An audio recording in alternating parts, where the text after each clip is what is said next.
You know, we've been made huge promises in various religions and teachings, and quite often taught that we're bad, that we are wrong, that we have done evil, we need forgiving, you know, all that kind of stuff. So people are suspicious of it, and people seem to be turning away from that way of connecting with spirit. Dance, we don't have to call it a spiritual practice necessarily. You know, it's a spiritual practice for some people. For some people, it's a way to keep fit.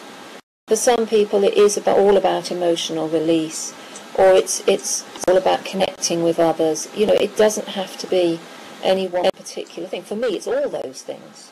You know, I dance for all those reasons. You know, to keep my body fit and active, supple, to get my heart pumping. You know, I would rather dance than run up and down, you know, a road every few days, or pathway or whatever.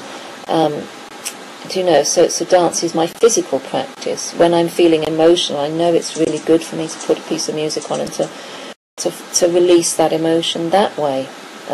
It really benefits me. You know, so, and also it is my way of connecting with the spiritual world that I love. So we don't have to think of it as a spiritual practice, but for some of us it is.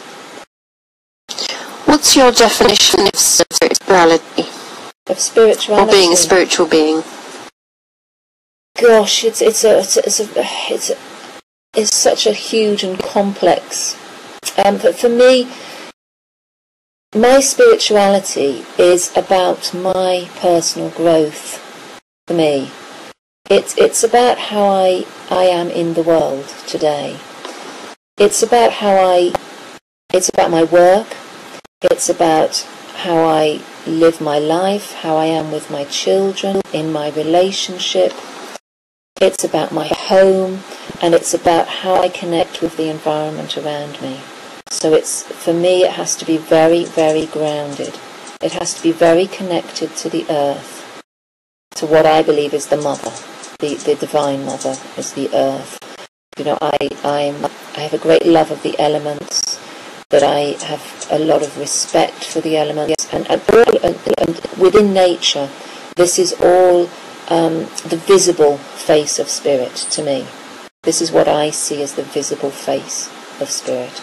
So when I'm in nature, wherever that might be, it could be in the middle of a city, it could be a tree in the middle of the city, it could be anything, you know, being by the sea, looking up at the sky and the clouds. To me, that is spirit, and that is spirit speaking to me. That is spirit sharing itself with me. So my connection to that is very, very important. And then, you know, what goes on inside of me is my spiritual world as well. What I feel in my heart is my spiritual world.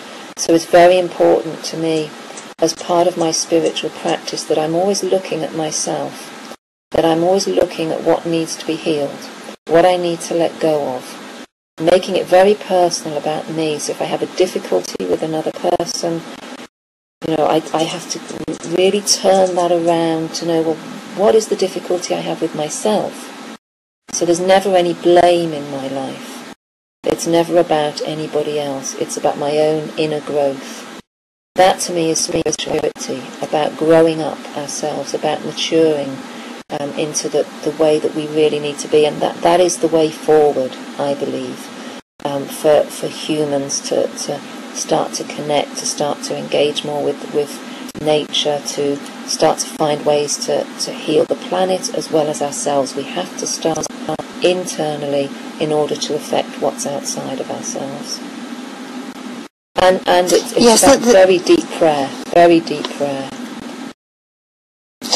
Yes, there is this sort of new paradigm of evolution and the whole idea of taking responsibility for our health, for our emotions, for our attitudes. Yeah. And there are lots of different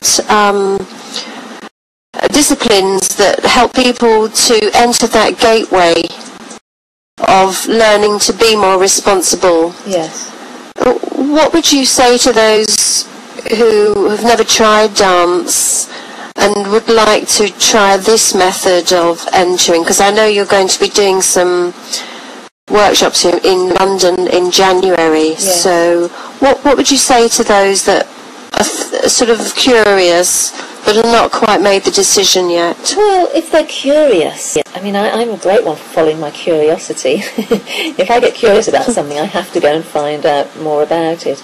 And, you know, all sorts of things can arise. Fears of, oh, am I going to be a good dancer? And, you know, will I get it right? Will I make a fool of myself? And all these things that, you know, get in the way of our process. But, you know, it's very, very simple. The work that I teach is not about being a good dancer. You know, it's about movement.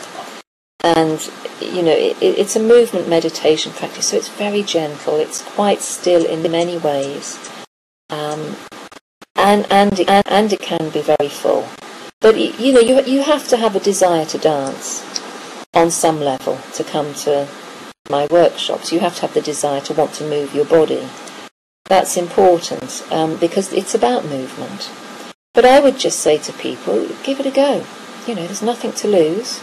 And you know, if the desire is there, the curiosity is there, I think you'll have a great time, because you're obviously, you know, some part of you is calling you to do this sort of work. And it isn't for everybody. You know, dance isn't for everybody. There's plenty of practices and ways of being, you know, that are different, that suit other people. You know, but if there is that desire, I would say just come along. Just come to you know, maybe an evening session or a day session, or just try it out and see how you feel within that. And follow your heart.